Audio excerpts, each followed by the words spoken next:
ഇത് നമ്മുടെ Chinnamma. Chinnamma just look at the camera. ഇതാണ് ബർത്ത്ഡേ ഗേളിന്റെ അമ്മ. ഇതൊക്കെ വോയിസ്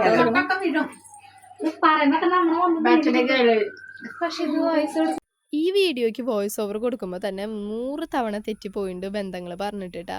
അപ്പം ഞാനിതൊരു ഇൻട്രൊഡ്യൂസിങ് ആയിട്ട് ഞാൻ ഈ വീഡിയോ സ്റ്റാർട്ട് ചെയ്യാണ്.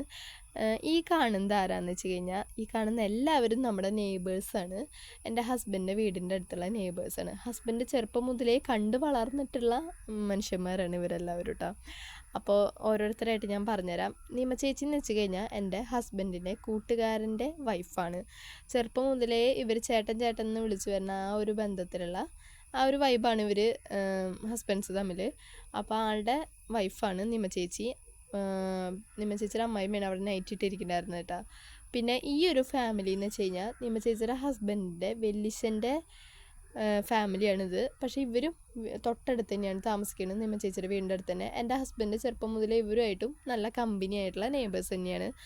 നമ്മളിപ്പോൾ സാധാരണ നെയ്ബേഴ്സിൻ്റെ പോലെ ആണെങ്കിൽ പോലും കുറച്ചുകൂടിയും ഒരു ഹസ്ബൻഡൊക്കെ ആയിട്ട് ഭയങ്കര ഡെപ്ത് ഉണ്ട്. കാരണം നല്ല ചെറുപ്പം മുതലേ കണ്ടുവരുന്നതല്ലേ. അപ്പോൾ ആ ഒരു ഡെപ്തും കാര്യങ്ങളൊക്കെ ഉള്ള കാരണം നമുക്ക് ഫാമിലി പോലെ തന്നെ എന്ന് വേണമെങ്കിൽ പറയാം. നമുക്ക് ഫീൽ ചെയ്യും ഓരോ ഇവൻസിനും അതേപോലെ സംസാരത്തിലൊക്കെ നമുക്ക് അങ്ങനെ ഫീൽ ചെയ്യും. അപ്പോൾ ഇന്ന് അവിടുത്തെ മൂത്ത മോൻ്റെ കുട്ടിയുടെ ബർത്ത്ഡേ ആണ്. ഇതാണ് അവരുടെ ഫാമിലി. വെല്ലിസിൻ്റെ മൂത്ത മോനാണ് ആ ഒരു ഗ്രീൻ ഷർട്ട് ഇട്ട് നിൽക്കുന്ന ഈ ഒരു ഫാമിലി കേട്ടോ. ഇവരുടെ താഴെയുള്ള മോൻ്റെ ബേബി ബോയിനെയാണ് ഞാൻ നേരത്തെ കസാരയിലിരുന്ന് ഫോണിൽ വീഡിയോ കാണുന്നത് ഞാൻ കാണിച്ചു തന്നെ. താഴെയുള്ള മോൻ്റെ വൈഫാണ് സ്റ്റാർട്ടിങ്ങിൽ ഇൻട്രോ പറഞ്ഞിട്ടുണ്ടായിരുന്നു കേട്ടോ. അപ്പോൾ ഇതാണ് ശരിക്കുള്ളൊരു ബന്ധം. ക്ലിക്കായവർക്ക് ക്ലിക്കായി എന്ന് വിചാരിക്കണു ഞാൻ. അപ്പോൾ ഇവിടെ ബർത്ത്ഡേക്ക് ഞാൻ 2ാമത്തെ വട്ടമാണ് വരുന്നത്. ഞാൻ ഇവിടെ കല്യാണം കഴിഞ്ഞ് വന്നതിന് ശേഷം നമുക്ക് സെക്കൻഡ് ടൈം കിട്ടണ ഒരു ഇവൻ്റാണിത്. ആദ്യത്തെ വട്ടം കിട്ടിയത് ഇവരുടെ താഴെയുള്ള മോൻ്റെ കുട്ടിയുടെ ബർത്ത്ഡേ ആയിരുന്നു. ഇപ്പം നമുക്ക് മൂത്ത മോളുടെ ബർത്ത്ഡേക്കാണ് നമ്മൾ പിന്നെ വരണേട്ടാ. പക്ഷെ ശരിക്കും എനിക്കും ഹസ്ബൻഡിനും ഇവൻറ്റ്സ് കല്യാണം കഴിഞ്ഞതിന് ശേഷം കിട്ടൽ ഭയങ്കര കുറവായിരുന്നു. അഥവാ ഉണ്ടെങ്കിലും ഹസ്ബൻഡിന് ഇപ്പോൾ ജോലി ഡ്രൈവിംഗ് ആയ കാരണം നമുക്ക് എന്താ പറയുക ലീവ് പറഞ്ഞ പോലെ കിട്ടില്ല. നമുക്കറിയാലോ ബസ് ഓടിക്കുമ്പോൾ നമ്മൾ ബസ് അങ്ങനെ പെട്ടെന്ന് ഒതുക്കിയിട്ട് വരാൻ പറ്റുന്ന ഫീൽഡല്ലല്ലോ. അപ്പം നമ്മൾ എന്ത് ചെയ്തു, ഞാൻ തന്നെയാണ് കൂടുതൽ പോവാറ്. പിന്നെ എനിക്ക് ഒറ്റയ്ക്ക് പോകാൻ മടിയായിപ്പോൾ ഞാൻ പിന്നെ പോക്ക് കുറച്ചു. കേക്ക് കട്ടിങ്ങിന് ശേഷം നമ്മൾ പിന്നെ നേരെ തിരിഞ്ഞത് ഫുഡിലേക്കാണ്. കാരണം സ്വാഭാവികമായിട്ട് കേക്ക് കട്ട് ചെയ്ത് കഴിഞ്ഞാൽ നമ്മൾ നേരെ ഫുഡിലേക്ക് പോകുമല്ലോ. പിന്നെ പ്രവീൺ ചേട്ടൻ ഒരു നല്ല ഷെഫാണ്. പ്രവീൺ ചേട്ടൻ എന്ന് വെച്ച് കഴിഞ്ഞാൽ ബർത്ത്ഡേകളുടെ അച്ഛനെയാണ് പറയണത്. അപ്പോൾ ആൾ നന്നായി കുക്ക് ചെയ്യണ കാരണം ആൾ തന്നെയാണ് ബിരിയാണിയും ചിക്കൻ കറിയും കാര്യങ്ങളൊക്കെ സെറ്റ് ചെയ്തേട്ടാ. അപ്പോൾ ഇത് കഴിഞ്ഞ് നമ്മൾ നേരെ ഫുഡ് അടിക്കാനാണ് പോയത്. എല്ലാവരും ഇരുന്നിട്ടും ഒരാൾ മാത്രം ഒരു സ്ഥായി ഭാഗത്തിലിരിക്കുകയാണ്. അത് നമ്മുടെ പാച്ചു എന്നാണ് അവൻ്റെ പേര്. അപ്പോൾ ഇതാണ് ഇവരുടെ താഴെയുള്ള മോൻ്റെ കുട്ടി. അപ്പോൾ ആൾ ഭയങ്കര കലിപ്പിട്ടിരിക്കുക കേട്ടോ. അപ്പോൾ നമ്മളെല്ലാവരും കഴിക്കാൻ വേണ്ടി ഇരുന്നു. ബർത്ത്ഡേകൾ സ്വയമായിട്ട് വാരി കഴിക്കുന്നുണ്ടായിരുന്നു കേട്ടോ.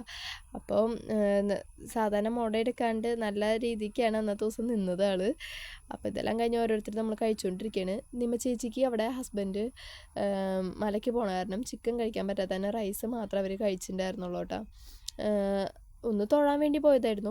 കെട്ട് നിറച്ച് പോയതല്ല പിന്നെ ഞാൻ പറഞ്ഞു വന്നേട്ടാ. അപ്പം എന്ന് വീഡിയോ എടുത്താലും ഈ മാല കാണിക്കാനായിട്ട് നിമ ചേച്ചിയുടെ അമ്മയും എന്നും പറയണ ഒരു കാര്യാട്ടാ.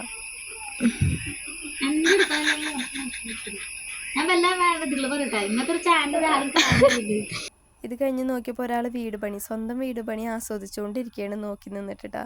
അപ്പം ഇതൊക്കെ ഇവിടുത്തെ സ്ഥിരം കാഴ്ചകളാണ്. ക്ലോക്കിന്റെ ഉടമസ്ഥ ചാന്ദിനി.